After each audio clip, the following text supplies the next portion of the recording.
Mga kateki, gusto mo rin ba magkaroon ng ganito with Maya? Kung oo yung sagot, just watch this video.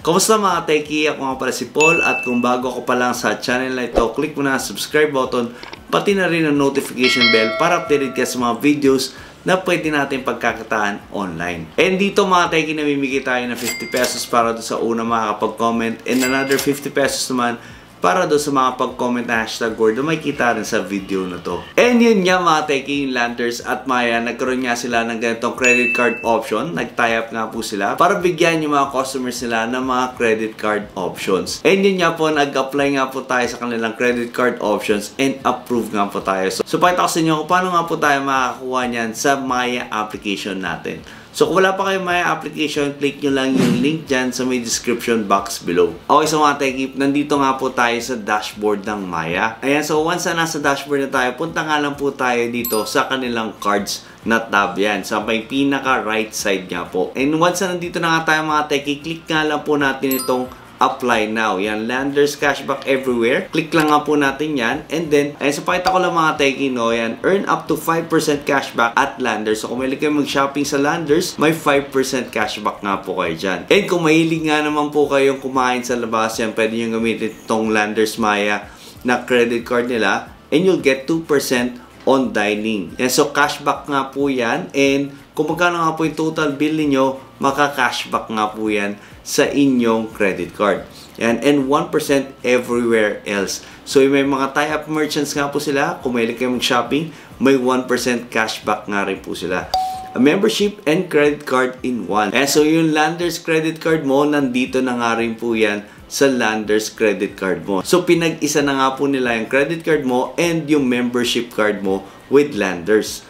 So no annual fees. Ito nga po yung pinakamaganda dito. So walang requirements para ma-waive yung kanilang mga annual fees. So yan, outright sinabi na nila no annual fees. So yun nga po yung maganda dyan sa mga ganitong credit card. So gamitin mo man o hindi, wala kang babayaran. Pero syempre, maganda kung gagamitin natin sila kasi may mga cashback nga po sila. Instead of paying cash, yan, pwede mo nga pong gamitin itong mga credit cards niyo. So take note lang, syempre, pag ginamit mo, babayaran mo dapat yan. So hindi nga po ito libre. And credit card nga po, utang nga po ito. So pero kasi ang maganda rito mga teki, kapag gumagamit ka ng mga credit cards, may enjoy mo yung mga cashback. So be wise lang sa paggamit ng credit card mo and you'll enjoy the benefits of having a credit card. Yan, other perks and features accepted in over 130 million merchants worldwide. So worldwide nga po ito, ina-accept yung card nila. Use instantly once approved. So ito nga po mga teki, once na nag-apply ka dito, wala pang 1 week dadating na sa'yo yung card mo. May papadala na nila. So hindi nga po siya mawawala o hindi nga po siya tatagal. So once na nag-apply ka dito, talagang makakarating sa'yo and mabilis talaga yung pagdating nitong card na to. So set up spending limits anytime, track your points and rewards in app. So pwede nyo nga po siya ma-monitor kasi meron nga po tayong application which is yung Maya. So mamaya papakita ko sa inyo kung paano nyo siya mamomonitor. Yan, so auto-renews your Landers membership yearly. And since meron ka na nga po nitong credit card, automatic renewed na yung membership mo with Landers. So magkano rin yun? 700, 800 din yata yun every year. And kung ma-waive yun, since you have this credit card, okay na rin. So kung mahilig ka doon mag-shopping sa Landers, grab mo na itong opportunity with Landers Maya credit card. Yan, 24/7 in-app help support. Yan, so since nga po meron silang application which is Maya, madali na nga po nila masuportahan itong mga customers itong credit card nila. Ayan, so scroll down nga lang po tayo. Fees and charges, annual fee, waive nga po yan. Finance charge, 3% per month. Cash advance rate, so 3% which is standard nga po yan. Late payment fee, may 1,000 or minimum amount due, whichever is lower. So over limit charge, 750 pesos. And card replacement which is 400 pesos, which is all standard nga po yung mga fees nila. Okay, so mga tayo isa sa mga requirements nila para makapag-apply ka na itong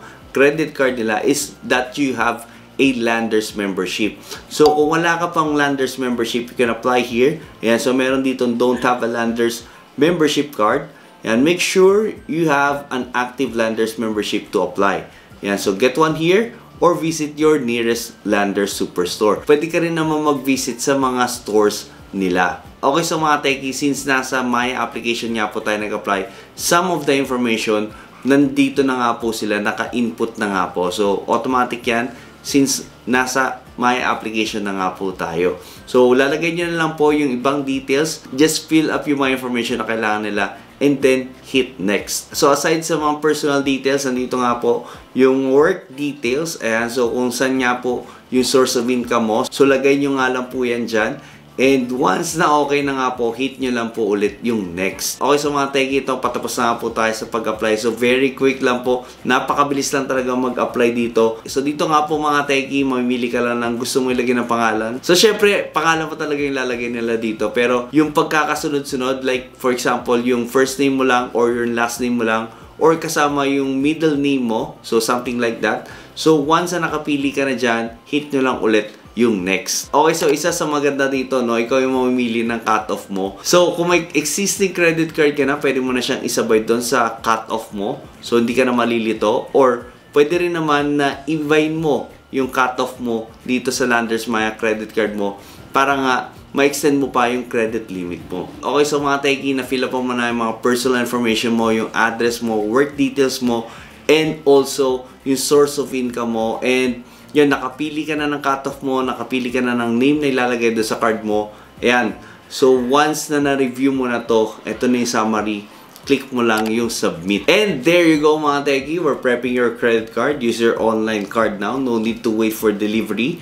Yan, get your card details on the cards tab now and use them to shop anywhere online. So, kahit hindi pa dumadating yung card mo, pwede mo na siyang gamitin kasi meron ka ng application via Maya app. Ayan. So, want to link your card to other apps? Use your physical card when it arrives. So, delivery times, please allow up to 4 working days for deliveries to Metro Manila and 10 working days elsewhere. So, activate your card. Once you receive your card, activate it in minutes from the cards tab. So, very easy lang po yung pag-activate niyan. So, once okay ka na dyan, click nyo lang ulit itong done. Okay, so mga techie, ito nga po yung credit card natin and you can have access here sa my application. You can check your card balance, very easy talaga. So, very convenient kasi ma-monitor mo yung expenses mo. And yun nga, no payment due. Yan, dito nakalagay kung magkano yung babayaran mo. And ito, check natin yung ibang tabs dito, no? So, get started with Landers credit card and lahat ng questions mo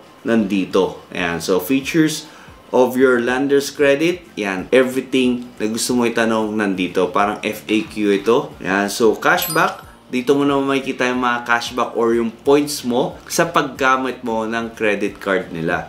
Yan, so security center, yan, control card limits, pwede mo siyang bagu-baguhin dito. Ayan, so online payments, pwede mong tanggalin yan, foreign transactions for your safety. So may mga possibilities kasi na ma-hack tayo. So, kung hindi ka comfortable na gamitin yung credit card mo sa mga ganong online transactions, pwede mo naman siyang tanggalin dito. Yan, chip payments, cash advances, swipe payments na supported by this card. And, yan, setup limits, daily spending limit, 250,000 per day. So, pwede mo yung babaan, no? Ayan, so, pwede mo siyang bagu-baguhin. Yan, so, may instances na baka mawala or magamit siya, pwede mo siyang baguhin dito or i-disable dito sa my application. And everything else, may foreign transactions in 250,000 a day. And, pwede mo rin baguhin yan. Para kung sakaling hindi mo siya ma-monitor, safe na safe pa rin yung credit limit mo. Yan, online payments, contactless payments, nandyan nga po yan lahat sa security kung magkano yung gusto mong i-limit dyan. And that's it mga techie. I hope you liked the video. So thank you so much for watching. And for those of you na gusto mong kumita online, just click the video dyan sa ating screen. So thank you so much. You have a great day.